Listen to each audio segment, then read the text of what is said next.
Shalom, Bapak dosen dan teman-teman.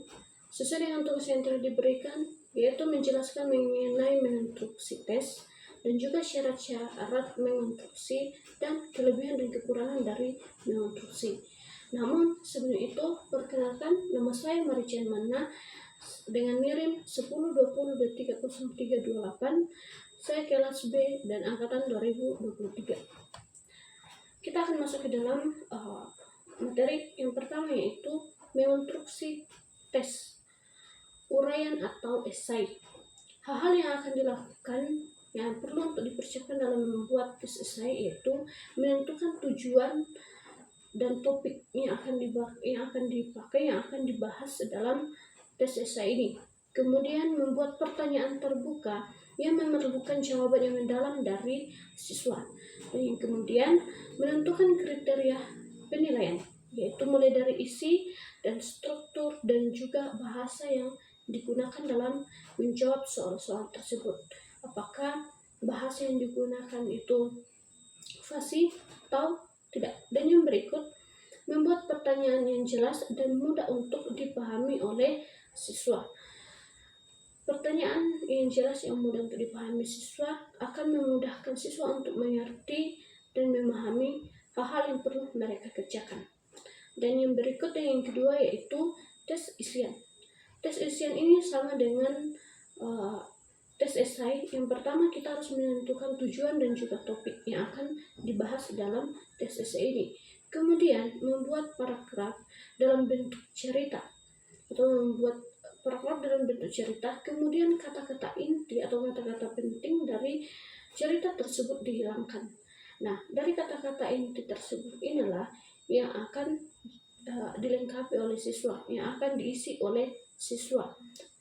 Harus dipastikan bahwa jawaban yang diberikan oleh siswa didapatkan secara spesifik dan juga jelas sesuai dengan alur cerita yang ada.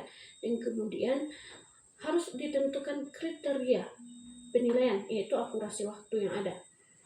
Akurasi waktu itu perlu agar siswa dapat mempertimbangkan pola berpikir, cara menganalisis dengan mempertimbangkan waktu yang ada, sehingga tidak membuang-buang waktu dengan percuma. Jadi mereka fokus kepada pelajaran, fokus kepada tugas yang ada.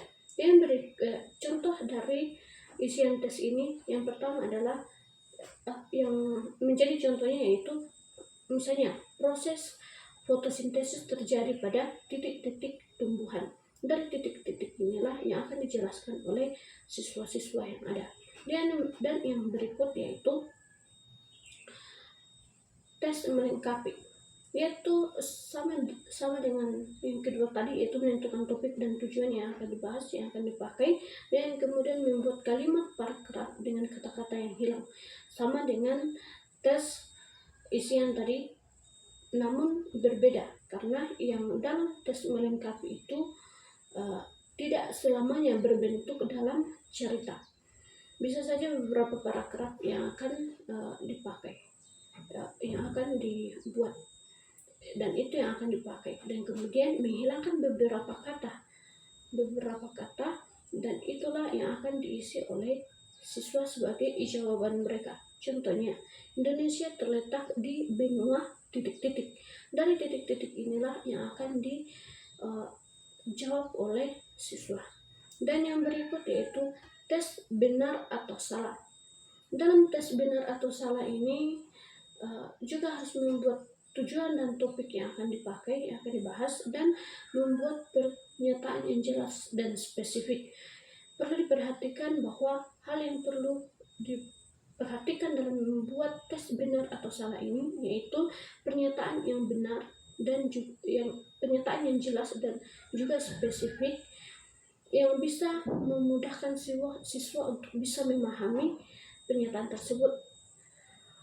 Pernyataan tersebut juga diperhatikan yang bisa dinilai benar atau salah pernyataan itu, sehingga siswa dapat menjawab soal dengan baik dan benar. Sebagai contoh, Indonesia adalah negara kepulauan.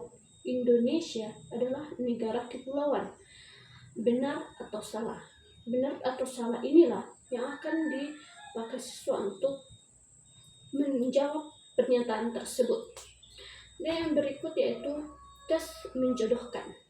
Tes menjodohkan juga ini sama seperti yang sebelumnya, harus menentukan tujuan dan topik yang akan dibahas, dan membuat pasangan atau konsep yang terkait. Kemudian memastikan pasangan kata atau konsep yang dibuat itu jelas dan juga spesifik. Contohnya, soal pertama ibu kota Indonesia, dan yang kedua gunung tertinggi di Indonesia. Dan pernyataannya, kata yang akan dipakai untuk mencocokkan yaitu Jakarta dan Puncak Jaya. Di nomor 1 tadi, ibu kota Indonesia, otomatis kata yang cocok yang bisa dicocokkan yaitu Jakarta.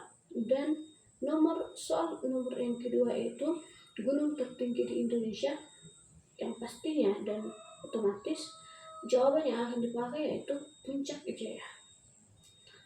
Dan yang berikut yaitu syarat-syarat mengonstruksi. Namun dalam syarat-syarat ini saya hanya akan menjelaskan syarat-syarat secara umum.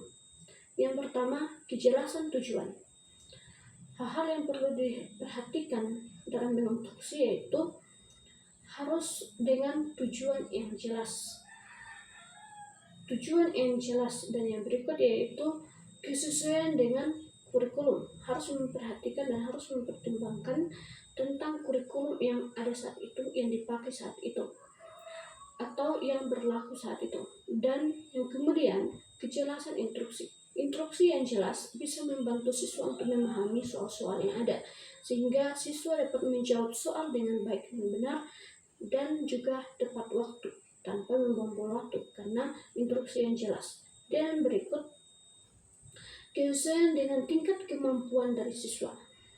Guru harus bisa memperhatikan kemampuan siswa dalam membuat soal. Kemampuan siswa otomatis akan diperhatikan dari jenjang pendidikan yang ada. Misalnya SD, SMP, dan SMA tidak akan sama pola pikir mereka, cara berpikir mereka, sehingga itu yang perlu untuk diperhatikan, kemampuan mereka. Bahkan secara spesifik dalam kelas, tidak semua siswa memiliki kemampuan yang sama. Oleh karena itu harus diperhatikan dan dipertimbangkan dalam membuat menginstruksi soal-soal untuk siswa tersebut. Dan yang berikut dan terakhir adalah pengujian dan evaluasi. Dalam pengujian dan evaluasi ini dilakukan kepada konstruksi, yaitu ketika semua selesai, yang dikerjakan semua selesai, dan juga siswa telah menjawab soal-soal yang ada, maka pengevaluasian akan dilakukan. Dari evaluasi inilah dapat ditentukan mana yang akan dipertahankan, mana yang akan ditingkatkan, dan mana yang akan diperbaiki oleh siswa atau kekurangan dari semua konsep yang telah dibuat. Dan yang berikut dan yang terakhir dari soal ini yaitu kekurangan dan kelebihan dari konstruksi. Yang pertama, kelebihan dari konstruksi ini yaitu mengembangkan kemampuan. Konstruksi dapat membantu mengembangkan kemampuan siswa dalam berpikir kritis, menganalisis, dan juga mengungkapkan pendapat. Dalam mengonstruksi ini dapat mengembangkan kemampuan siswa untuk berpikir, sehingga siswa dapat fokus untuk memikirkan soal-soal yang ada, bisa membangun kemampuannya dalam menganalisis, dan bisa memberikan jawaban yang tepat terhadap soal-soal yang ada. Dan yang berikut, ketergantungan pada kemampuan. Dan yang berikut yaitu mengukur kemampuan siswa. Dalam mengukur kemampuan siswa, konstruksi ini sangat tepat karena dapat dipakai untuk